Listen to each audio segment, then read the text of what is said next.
Un día más, con la gracia del Señor, proseguimos el comentario del Catecismo de nuestra Madre. Pasamos al punto 204, que dice: Dios se reveló progresivamente y bajo diversos nombres a su pueblo, pero la revelación del nombre divino hecha a Moisés en la teofanía de la zarza ardiente, en el umbral del Éxodo y de la alianza del Sinaí, demostró ser la revelación fundamental, tanto para la antigua como para la nueva alianza.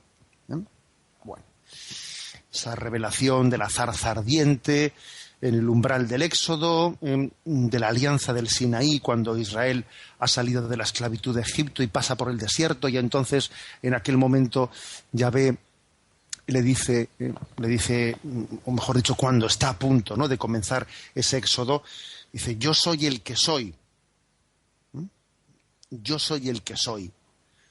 Yahvé, soy Yahvé. Bueno, explicaremos esto en los próximos días. Aquí, en el punto 204, la afirmación es la siguiente. Primero, que la revelación es progresiva.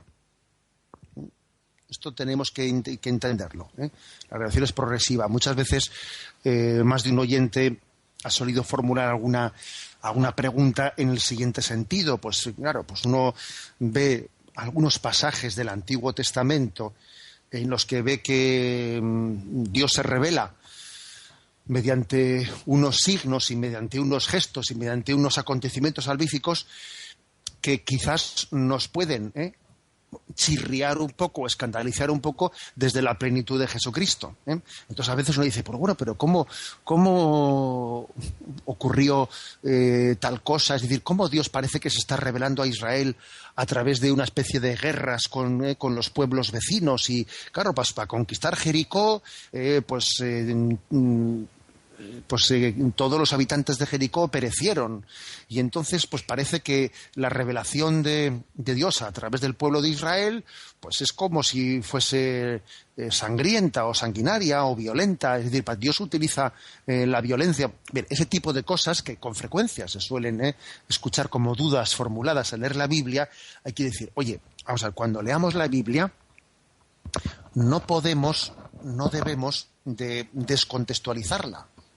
Ha habido una revelación progresiva, y para poder llegar hasta la plenitud de la revelación en Jesucristo, cuando Él dice, ¿no?, pues que Él es el príncipe de la paz y que guarda tu espada, y que al que te pegue en la mejilla pone la otra, etcétera, etcétera, y perdona a tus enemigos, ha habido todo un camino progresivo, increscendo, de la revelación de del mensaje que Dios venía a transmitirnos.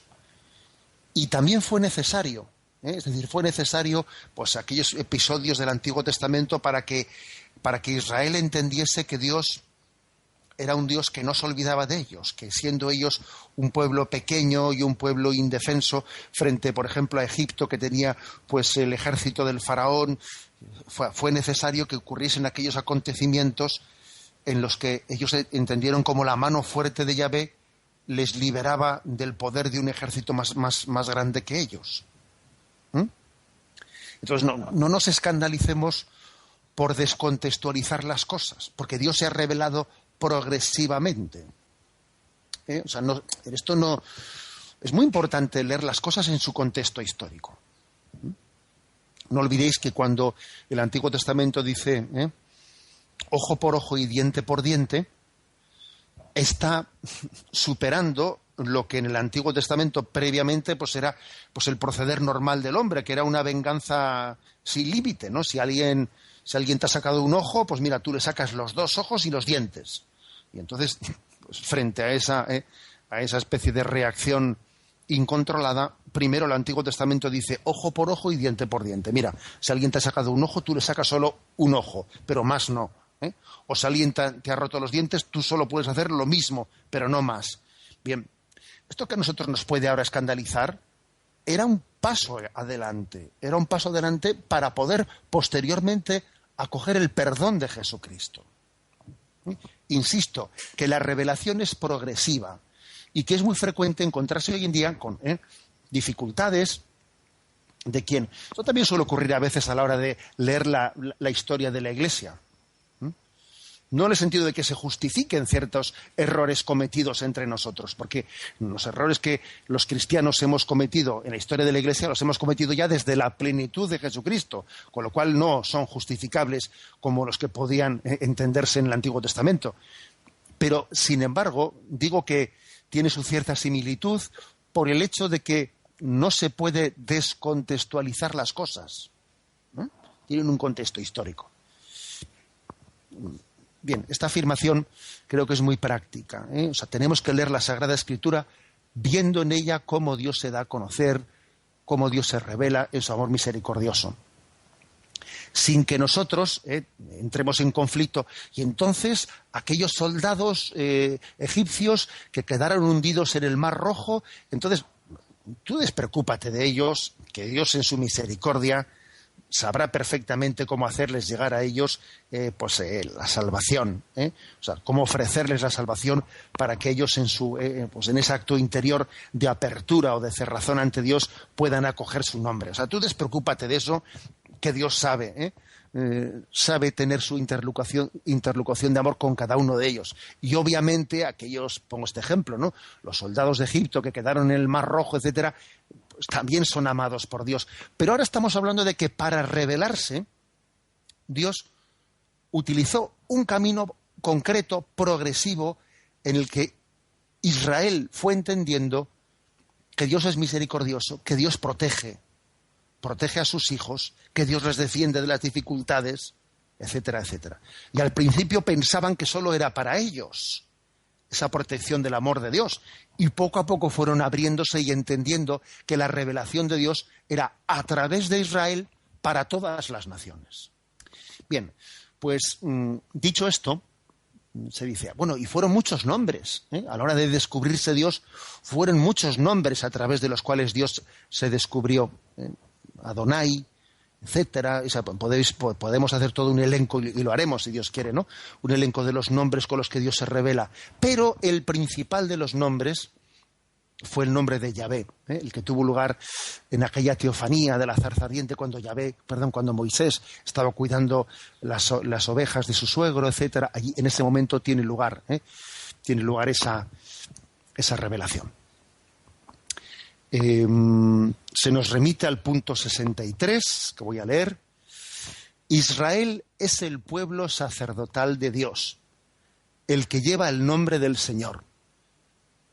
Es el pueblo de aquellos a quienes Dios habló primero. El pueblo de los hermanos mayores en la fe de Abraham.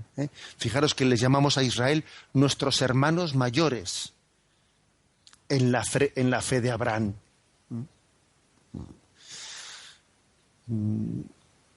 Es el pueblo a quienes Dios habló primero, que no quiere decir exclusivamente, quiere decir primero y como un instrumento de a través de ellos luego llegar a los demás. Insisto, este aspecto, ¿no? Y por eso les llamamos hermanos mayores, porque el hermano mayor abre las puertas luego a sus hermanos pequeños. Las costumbres que los hermanos mayores adquieren luego ya son camino abierto para los que vienen por detrás. Es el pueblo sacerdotal. Y sobre todo, cuando escuchamos hablar del nombre de Dios, yo creo que tiene que producirse en nosotros una doble actitud. Por una parte, agradecimiento, y por otra parte, respeto. Agradecimiento porque Dios se ha comunicado, porque Dios no ha permanecido lejano, porque Dios se ha hecho accesible, y respeto, es decir, sentido de indignidad, sentido de la trascendencia de Dios, sentido de que debemos de alabar, bendecir, venerar ese nombre, no utilizarlo de forma trivializada, no intentar manipularlo, etcétera. Hacernos nosotros conforme a Él y no Él conforme a nosotros, ¿no? Fijaros que es frecuente que una de las objeciones principales que se hacen contra la revelación suele ser la objeción de decir, claro, es que los que creen en la revelación acaban por ser unos intolerantes, ¿no? Unos fundamentalistas, porque se creen en posesión de la verdad, ¿eh? Se creen en posesión de la verdad porque Dios se les ha revelado, ¿eh? Claro, eso es una falsa concepción. Cuando hemos recibido una revelación, no somos nosotros los que nos sentimos poseedores de la verdad, sino que en todo caso es Dios el que es poseedor de nuestras vidas. Dios se revela no para que yo le pueda manipular, no, sino para que yo sea instrumento suyo. Yo en sus manos, no Dios en mis manos. Porque claro, cuando se le acusa a la religión de fundamentalismo, de creerse en posesión de la verdad, perdón, es que es al revés. Es que es Dios el que nos elige como instrumentos suyos para proclamar a los cuatro vientos que Dios es Dios, que Él es Yahvé, el Dios vivo, Él es el que sostiene toda la creación, el que nos ha elegido por amor, el que quiere entrar en comunicación, en relación personal con cada uno de nosotros. Me despido con la bendición de Dios Todopoderoso, Padre, Hijo y Espíritu Santo. Alabado sea Jesucristo.